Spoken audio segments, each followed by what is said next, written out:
comes to adjectives, okay?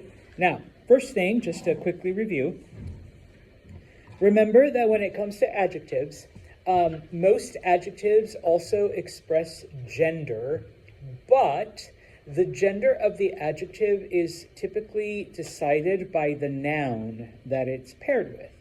So, for example, if you look at the first picture, delgado, which means thin, and gordo, which means fat, those are the masculine forms because those are supposed to be two men. If it was two women, it would be delgada and gorda. You would switch the O's to A's. All right? Now, there are some adjectives that if they don't end in O or A, then they're gender neutral. And so they gave us, I think, two of them here. There's going to be a couple more today, but they gave us two. The first one is joven, which means young. So if I were to describe Leo, I would say he is un hombre joven, a young man. If I were to describe Emma, I would say mujer joven, a young woman or a young lady. I don't need to make any changes for masculine or feminine. The other one is the word grande, which means big or large. Okay, and so the textbook definition is that adjectives will always agree in gender and number with the nouns they modify. So if I'm talking about both Brady and Leo, and they are my tall friends, amigos altos, okay? Because they're both my friends and because they're both tall, you also need to make the adjective plural. For my two lady friends, Cheyenne and Julia back there, no offense, ladies, mis amigas bajas. Julia's like, I know, thanks. My short female friends, or I'm sorry, vertically challenged, okay? So amigas bajas, because there's two of them, so the word for short also has to be plural, okay? Now, ooh, part of it's blocked out. Nope, wrong way. Okay, one more. Because adjectives that do not end in O or A, like joven, you don't need to worry about gender, okay? Here's a couple more, like inteligente, okay, which is smart, okay? I could say that Ronaldo is mi amigo inteligente, and Jenna is mi amiga inteligente. I don't need to change it. Inteligento, inteligenta, doesn't matter. It stays the same for both. The word fiel means loyal. I don't think it's part of your vocabulary, but it's up on the slide, so just so you know. Okay? Now, salud. Even though we don't have to change it for gender, we do have to modify it for number. So if I'm talking about Ronaldo and Gavin as being my smart friends, amigos inteligentes, okay, or Jenna and Emma as being my female friends who are smart, amigas inteligentes, okay? Oh, and remember to make a word plural that ends in a consonant, you add es, okay? So that's why fiel, loyal, becomes fiel es, okay? Both Cheyenne and Julia are mis amigas fieles. They're my ride or die. They are loyal to Senor Santos and no one else. Someone turn off your Snapchat. And yes, I know what it sounds like. Fiel es. Okay? Preguntas on that. All right, so that is number 1 and number 2 on page 62, okay, in the gray area, okay. Number 3 goes into kind of like this a little bit, just reminding you that if it ends in O, you add an S. If it ends in a if it ends in a vowel, in this case it would be O or A, you're going to add S. But if it ends in a consonant, you're going to add ES. But it also gives you some of the unusual, some of the weird ones, because there are quite a bit of weirdnesses with adjectives. So for example, español, what does español mean? Spanish. Now, it could be the language. It could also be the nationality of someone. Okay, they're Spanish. So just pretending here, we can say that Brady is español. Okay, so I would describe him hombre español, or Brady es español. You know, Brady is Spanish. He's a Spanish man. Okay, once again, let's just pretend. Sorry, Leo. If Leo and Brady are both Spanish, okay, because español ends in the letter L, okay, we would add es, so hombres españoles, Spanish men, or Brady y Leo son españoles, okay, we would add es, all right? Now, if I was talking about Emma being Spanish, okay, I would just add the letter A, all right? So I would describe Emma as a mujer española, or I could just say Emma es española, all right? So, regular whatever, it's just español, okay? But if it's feminine, you have to add an A. You don't go españolo, okay? But you do have to say española, all right? And of course, if I'm talking about Jenna and Emma being Spanish, so mujeres españolas, or ellas son españolas, okay? Bueno. Unfortunately, a lot of the nationalities do that. The other one they give you there, if you skip over one, is Alemán. Does anyone remember what, like, Alemán means? German. So if, oh, good thing Gavin's here. Gavin looks German. So, you know, he is an hombre alemán. Sorry, Julia, I know your last name is Italian, but you'll be German for the next couple minutes. It would be mujer alemán a. We would just add an A, okay, and such, okay? Now, any word that ends in R, like profesor, okay, how would you make me feminine? How would profesor become feminine? Profesora, okay? Trabajador means hardworking. If you were going to make it feminine, it's just trabajador a, okay? For other ones, this is just for you, Leo.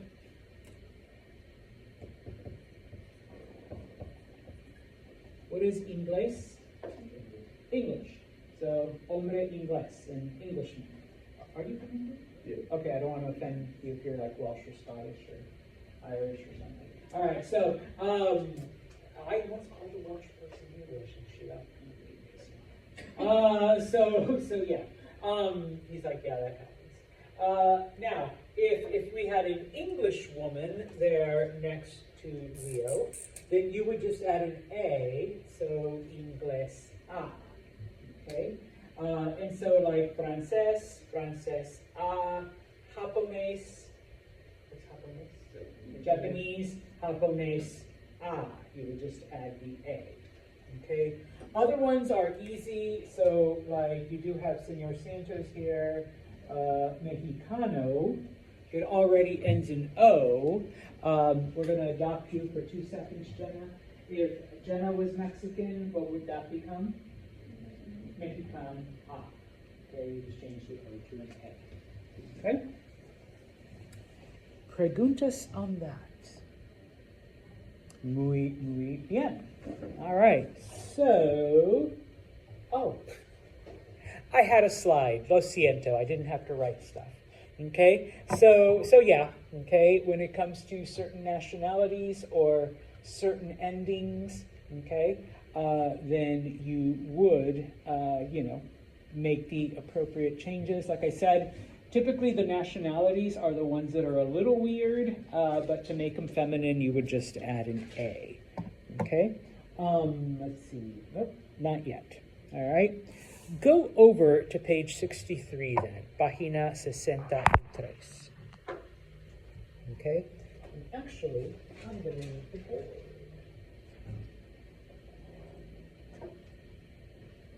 Ignore that. There we go. Okay, so a couple of things about adjectives, and hopefully you've noticed it already. Okay, and if you look at the top, numero uno, 90% of adjectives come after the noun that they're paired with, which is different from English, where you would say, for example, big house. Okay? This is your adjective, this is your noun. Okay? In Espanol, though, so it would be casa grande.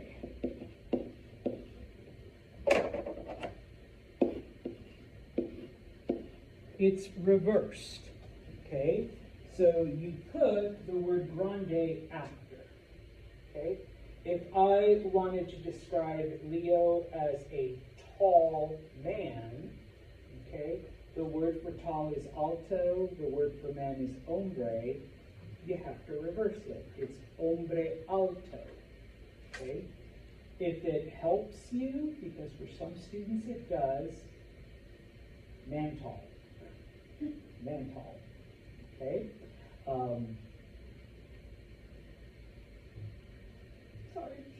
Woman short, mujer baja, okay, type of thing. So you have to reverse the order, all right? Now, I say 90% of the time. Typically, it's just for those of you who are word nerds like Santos, that is for descriptive adjectives, because we do have other kinds of adjectives out there, all right? It's just that the descriptive ones are the ones we use the most, okay? Now, if you look at number 2, okay, believe it or not, if you didn't know this, numbers are considered adjectives, okay? When it comes to adjectives of quantity, it's just like in English. 2 pens, dos plumas, okay?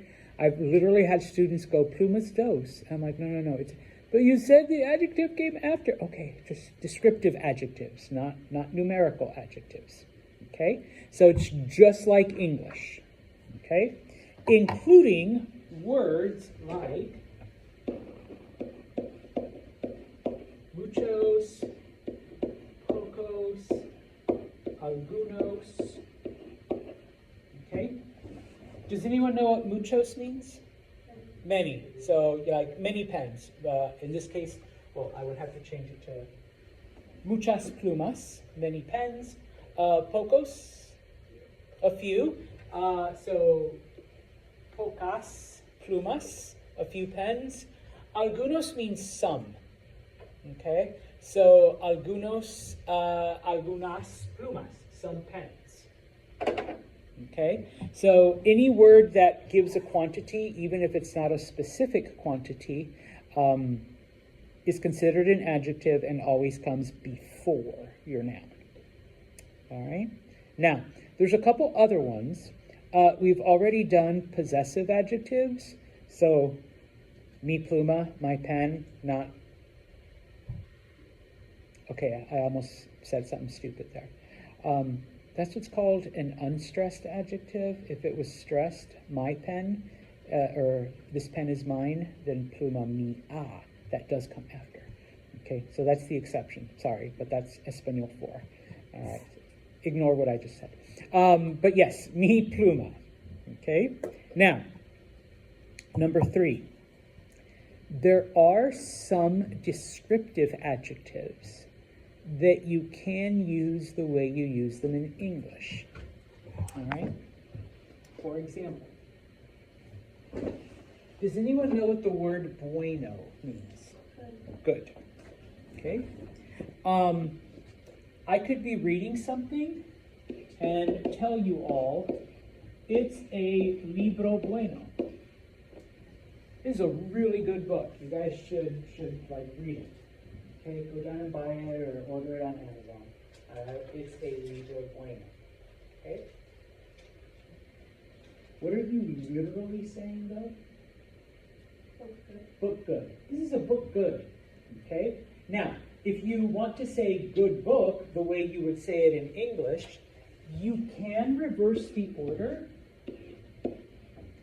but you have to drop the O.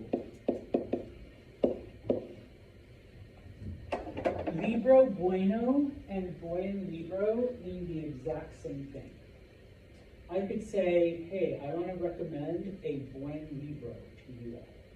Okay, so go to Barnes & Noble and buy it, or buy it on Amazon, or download it, whatever. Okay, so either way, libro bueno, buen libro.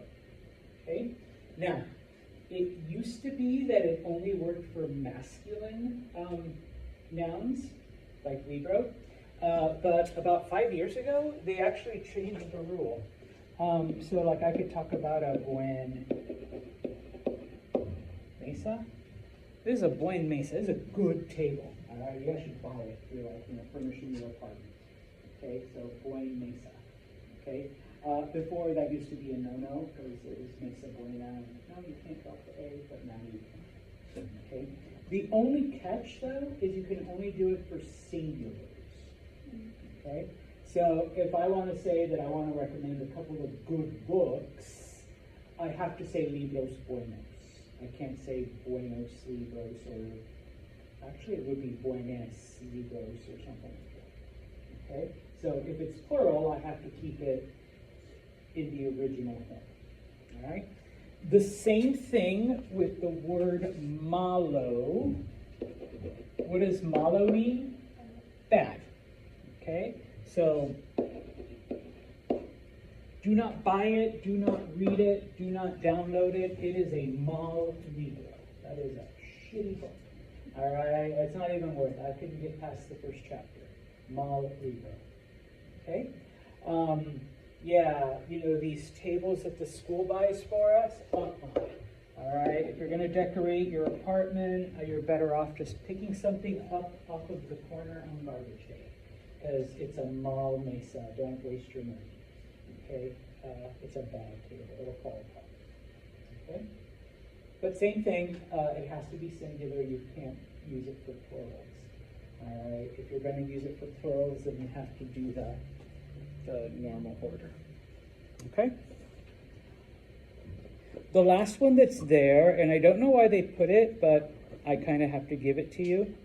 What does grande mean again? Large or big. Okay, so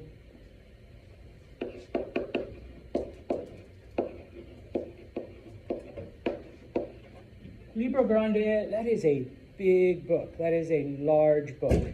We're talking about like chemistry or physics or like those kinds of stuff.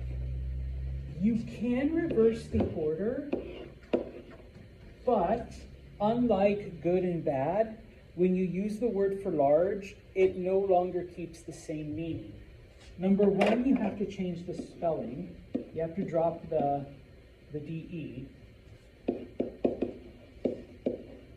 And number 2, it no longer means big, it now means great. Okay, so libro grande means large book or big book. Gran libro means great book.